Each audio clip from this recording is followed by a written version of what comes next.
Hello, everyone. Welcome to today's developer coaching session. My name is Tara Van Cleve, and I'm part of the developer marketing organization here at Oracle. Today, we're excited to dive into a live demo and showcase the seamless integration of SFTPGo and OCI's Object Storage to create a secure high-performance SFTP server within the OCI environment. If you have any questions today, we've enabled the Q&A section of the Zoom and we'll answer any questions throughout the hour, and we'll also leave some time at the end to respond to any of the remaining open questions. So today's webinar will be presented by Senior Cloud Engineer Chinmay Thakar. So without further ado, I will hand it over to Chinmay to take it away. All right, thank you so much. We're gonna go ahead and get started with a quick presentation before we get into the demo. So hi everyone, my name is Chinmay Thakur. I'm a cloud engineer here at Oracle, and with me I have Mayank Kakani, who's going to be monitoring your Q&As with regards to the topics that we are taking over during this webinar, as well as Matthew McDaniel, another colleague of mine, who will go through the Code Innovate pitch at the end. So the agenda for today looks something like this. We'll go through a quick overview of the OCI Object Storage first. We'll give you a few features of what the Object Storage actually has and how you can go ahead and use Object Storage in your day-to-day lives or your businesses. And next, we will move on to the Amazon S3 compatibility API of the OCI Object Storage.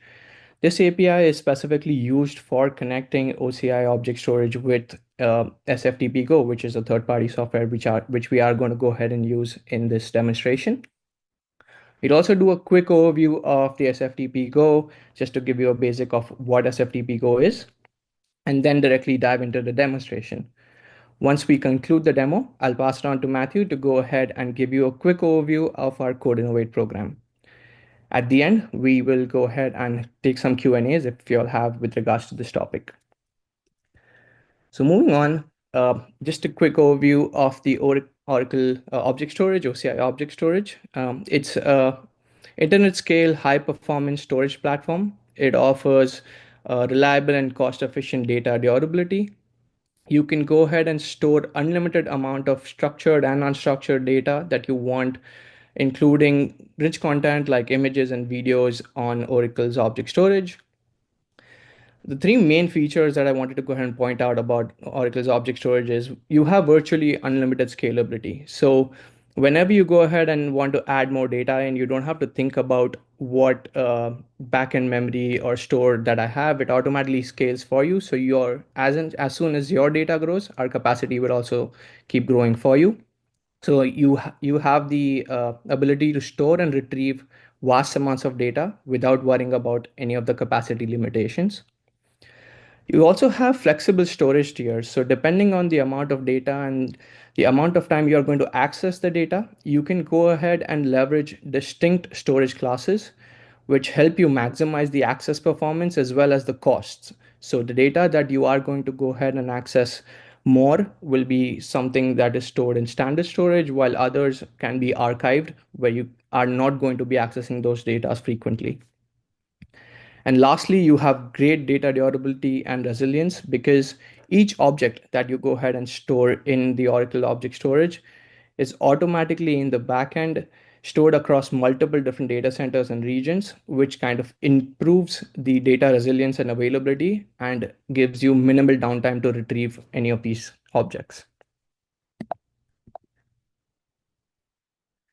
So going through some of the features of object storage, I only went through the first one is you can store anything on object storage. Any form of unstructured data can be stored, such as videos, images, PDF files. Everything can go ahead and be stored on Oracle's object storage. The way to access is you have multiple ways to access the data that you store in object storage. You have the console from which the OCI console itself, where you can see those data. You have the CLI, the OCI CLI. You can use the APIs that we are available for Oracle's object storage. And we also have different SDKs for different programming languages that you can use to integrate with your applications. You can go ahead and scale without any compromise. So you can start really small and then scale without any degradation of performance, because as I said, The scalability is already taken care for you. Don't have to think about any memory that you need to go ahead and add. It scales automatically for you at the back end. You do not need to also think about any backups because the objects are redundantly stored in the backend across multiple different storage servers within a specific OCI region. You can also perform a lot of tasks in bulk. So let's say, for example, you want to retrieve multiple objects together. You can go ahead and do that as well. So bulk operations for writing as well as retrieving data from object storage can be done on OCI Object Storage. You can also replicate between different buckets. So let's say, for example, if you have some compliance requirements or data redundancy requirements, you can go ahead and leverage replication between one bucket and a different bucket so that the data is stored automatically redundantly between both those buckets. This specifically helps with sometimes known as disaster recovery. So if there is a disaster, but your data is still automatically replicated to a different region and a different bucket. You can also protect against accidental updating of data. You can go ahead and enable versioning on the buckets that you create in object storage. So every time you update a new version of a specific object, all the object versions are stored for you. So anyone who wants to recover can easily recover all the different versions of the objects, and any unintended user actions and application failures are then prevented. And lastly, the retention periods as well is something that you can specify. So for example, if you want to, let's say, hold objects for a long period of time, again, let's say due to compliance reasons, and after that you want to go ahead and get rid of the data, you can use retention periods and set specific rules on which that object will go ahead and remain in object storage and cannot be deleted for that amount of time that you have specified.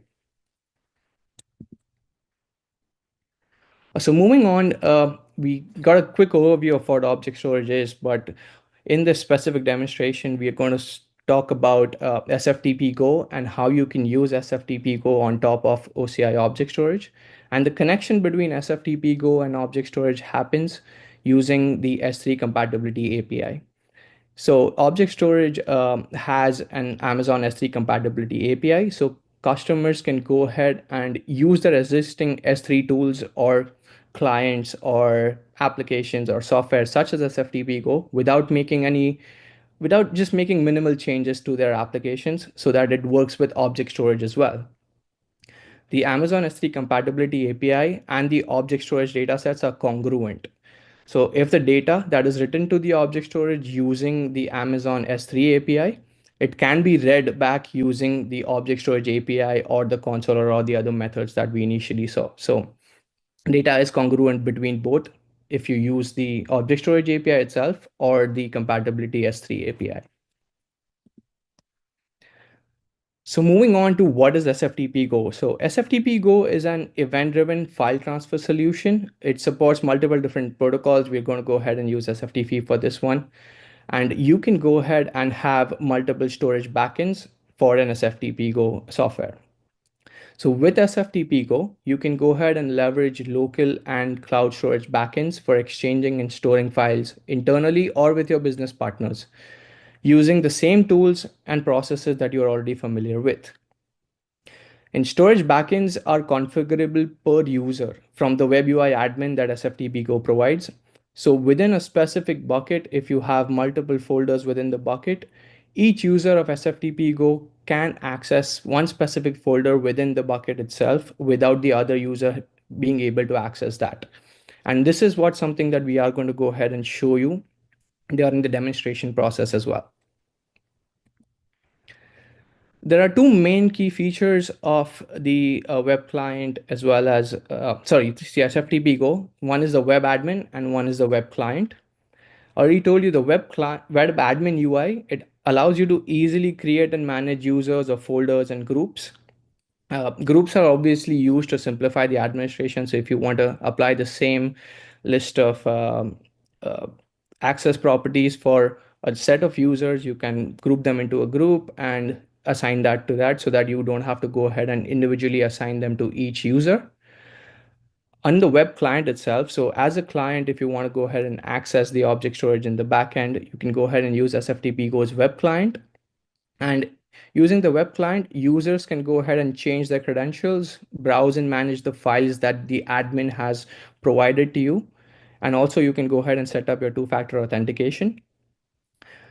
Each and every authorized user can also create HTTPS links to actually share those folders with someone else. So for the objects and the folders that you have uploaded to object storage through SFTPGo, you can go ahead and share a link and share that with someone else if you want. You can also go ahead and have a password assigned to it, or limited access, or the time period for which that specific link will be valid. And just this is a basic overview of the SFTP Go, the object storage, and the S3 compatibility API that we are going to go ahead and use for configuring the entire thing. So let me go ahead and then directly jump into the demonstration. All right, so the first thing that we want to go ahead and do is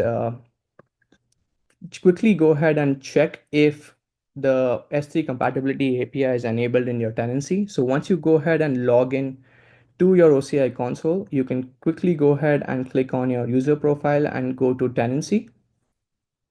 Once you go to tenancy, on the right hand side, you'll be able to see the object storage settings and the Amazon S3 compatibility API designated compartment. So you want to go ahead and initially specify the compartment in which the objects or the buckets that you are going to go ahead and create. You can always go ahead and change this compartment for the S3 compatibility API to work with a different compartment. So for now, I have set it as my root compartment, but if you want to go ahead and change it, you can always use edit and change that specific compartment to any of the compartments that you want. Once you have gone ahead and done that, the other thing that you will have to do to go ahead and connect to the SFTP Go is actually create a client and a secret. So you can go back to your profile and click on your profile itself. And if you scroll down a little bit on the left hand side, you'll be able to see customer secret keys. So you'll have to go ahead and generate a secret key over here.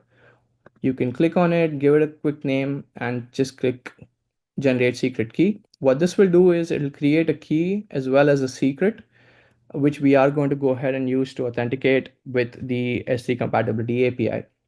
Once you have that, you'll be able to see that pop up over here.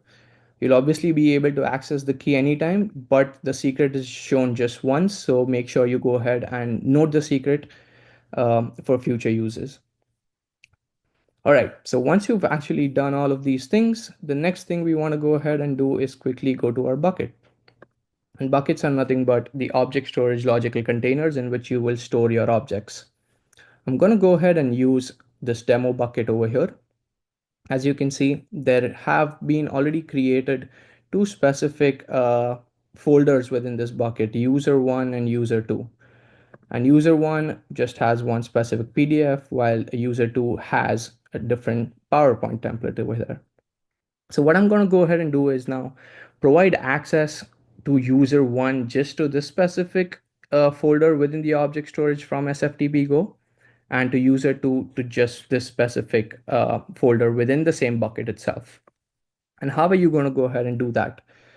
The first thing that you'll have to go ahead and do is make sure that you install SFTPGo and make sure it's running on either your local PC, a laptop, or you can go ahead and always spin it up on OCI's compute. So if you go ahead and just go to instances, and my instance right here, if I have gone ahead and created a playground instance, you can go into this instance, SSH into it, and then quickly go ahead and follow the installation instructions over here.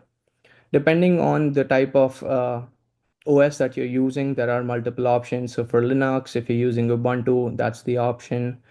If you're using Yum repositories for Red Hat distributions, there are the entire installation stuff. It's pretty straightforward. You just need to go ahead and install, update, install the SFTP Go and just start the SFTP Go.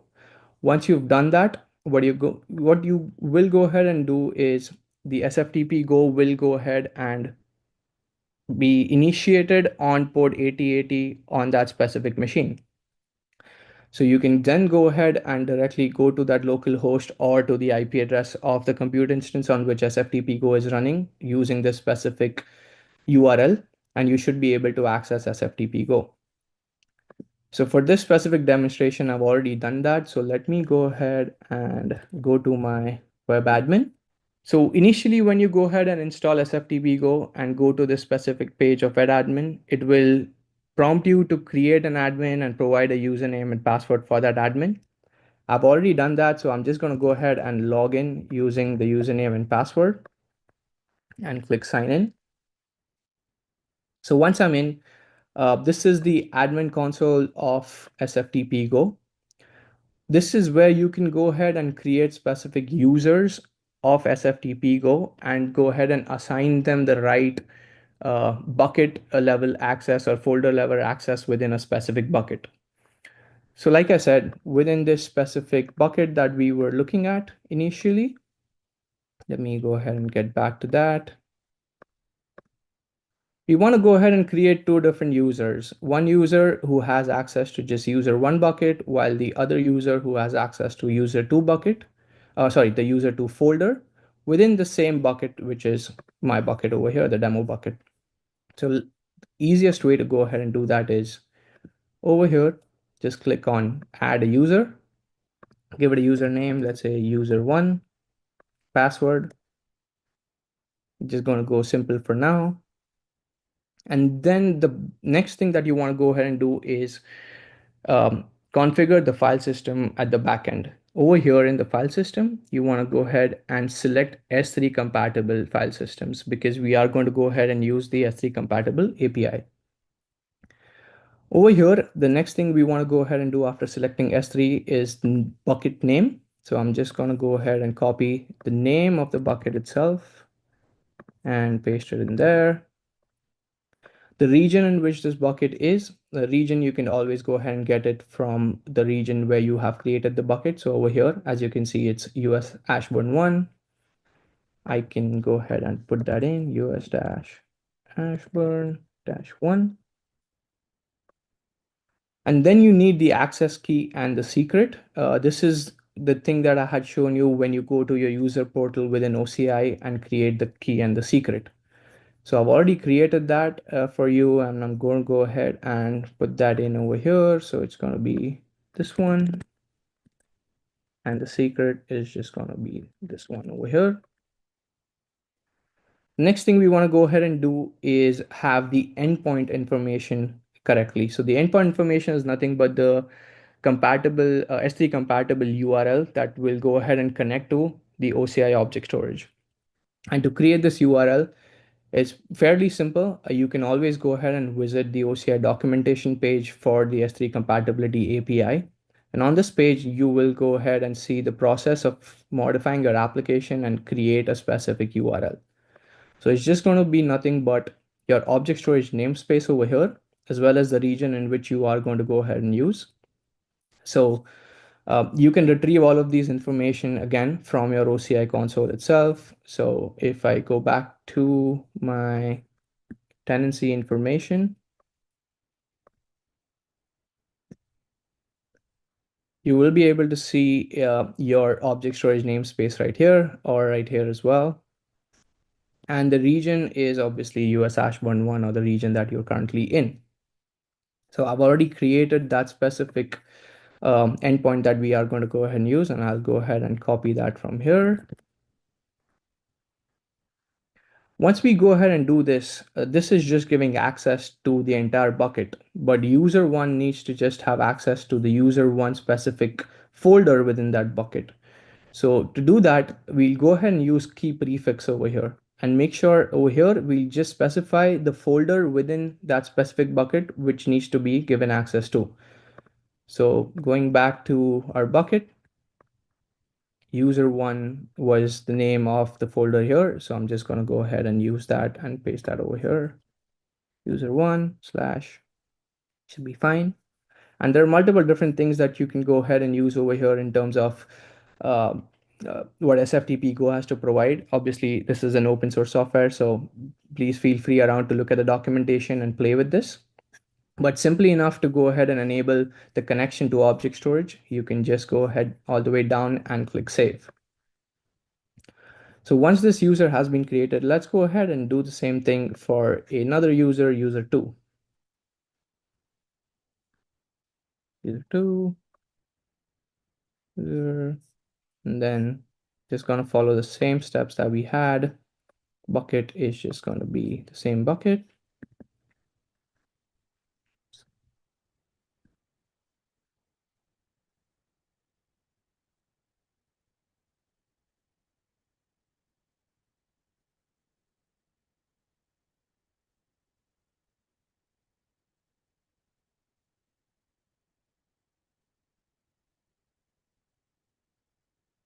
Key prefix is now going to be user 2 for user 2. So er2 slash, and again, save this. So now my users have been created and they are set to the active status.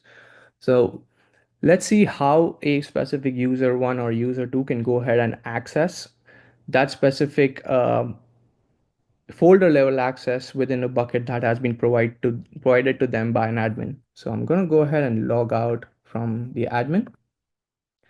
So this was the web admin console. At the very bottom, you can also see go to web client, and this is what you want to go ahead and do. And this will change to web client. You can also see the URL change to web client at the top.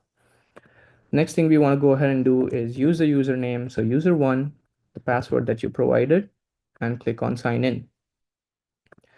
Once you're in, you'll see that there is only access to the only access provided to user 1 for user 1 specific folder. So if I go back in my bucket over here, if I click on user 1 only has one specific object, which was the PDF file over here.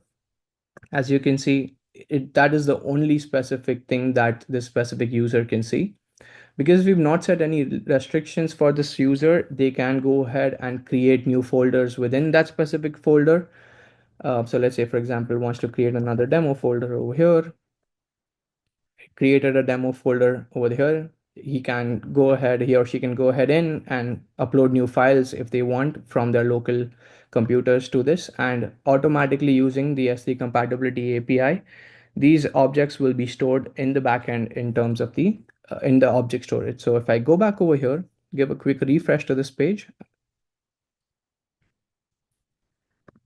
that demo folder that I created from SFTPGo has now already, you can see them over here as well. It's already created. So all objects, all folders, any operations that a client does from SFTPGo is translated over to the buckets as well. Similarly, if I go back, for specific objects that have been, you can always go ahead and view the object itself. It opens it up, and this is the PDF that was uploaded to there, and you can see that specific object. Or if you want, you can go ahead and click on share and then create a specific link with the password and expiration, and share that specific link that has been provided. The scope is also read write and all different things that you can do. Once you have that link, you can share that link with anyone, and that person who has the link and the specific password, if he accesses the link within the expiration date, should be able to access that specific object as well. All right, so we just saw from user 1 of what specific part of the bucket he was able to access. Let's just make sure that user 2 can't access what user 1 can access. So let me log in using user 2. As you can see, that PDF doesn't show up over here because for user 2, we gave access just to the user 2 folder within the specific bucket. And in that folder, it was just the PowerPoint object that was part of that folder and not the other one. So each user can be given specific levels of access within a specific bucket on object storage as well. So this is very helpful when you want to go ahead and share. You don't want to create users on the OCI console, but use a third-party software like SFTPGo and provide access to specific folders within a bucket to multiple different users without them overlapping or having authentication issues of them either deleting or adding objects to the wrong folder within the object storage. So this was a quick demo. Again, once you're over here, you can always, again, by user two can go ahead and again create the same amount of folders and upload objects and create share links for the specific object that's already part of it. And so this kind of concludes the entire demo. It's very simple and straightforward how you can use SFTPGo on top of the OCI object storage, create users in SFTPGo, and the users can themselves go ahead and upload objects, create new folders within the folder assigned to them, and share the objects with multiple different people. Also wanted to go ahead and quickly give a little credit to my friend over here who's already written a blog about the entire process to go ahead and set this up if you all want to go ahead and try this yourselves in the OCI tenancy. So we'll go ahead and post this link in chat for all of you to go ahead and take a look and try it yourself in your OCI tenancies and see how this kind of works. And I also wanted to give a quick shout out to the person who's actually developed SFTPGo. Obviously, SFTPGo is open source, so Nicola Moreno is the person. Please go ahead and make sure you check it out. And this is his GitHub profile as well. All right, so this is the end from my side. I'm going to go ahead and pass it on to my colleague Matthew to give you a quick demo of a quick overview of our Code Innovate program. So, Matthew, over to you. Hey everyone. Again, thanks for joining the session.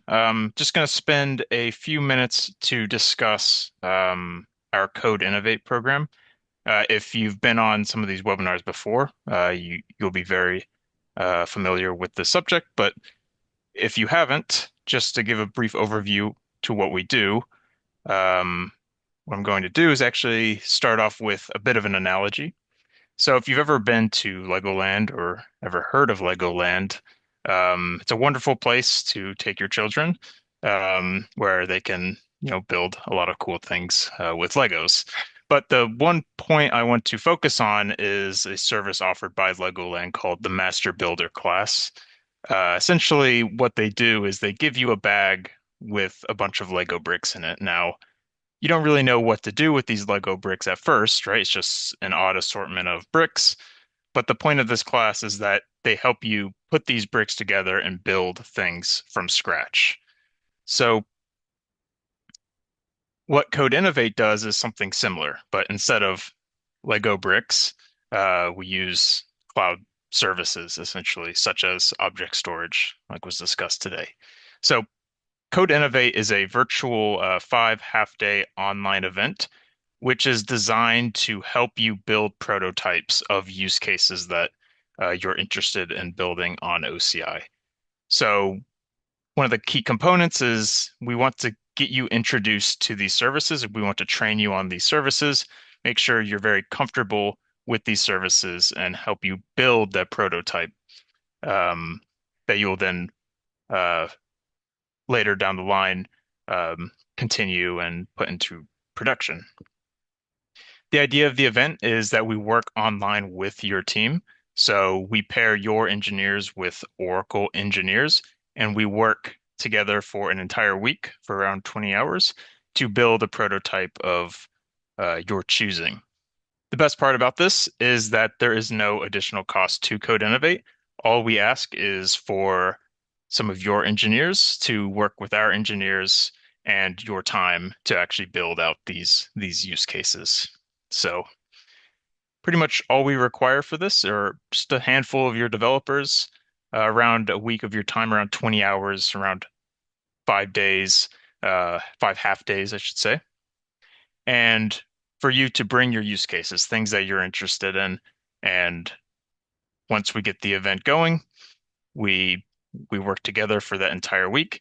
And at the end, we will have a working prototype of your use case. If you want to get more information to discuss with us some more, please feel free to contact us here, or you can drop your email in the Q&A. and we'll get back to you on this. So yeah, thanks a ton, and I will hand it back to you. All right, we will leave the questions open if anyone has anything else they'd like to ask. And in the meantime, if you liked the session today, we do a lot of these webinars, so you can find any of our upcoming events at oracle.com/developers/events. And we've also got a YouTube playlist on our at Oracle Developers YouTube channel, and that's got a playlist called Developer Coaching and Code Innovate playlist as well. So if you're curious about our previous events and want to take a look, that's a great place to check out. And that's also where our recording from today will be, in addition to being sent to you via email. And we'd also love to hear any feedback that you have on today's session or any topics that you would look forward to seeing in the future. So as you exit the Zoom today, there will be a quick survey that does pop up. So that's where you can share that feedback with us. So with that, thanks everyone so much, and we hope to see you at the next one.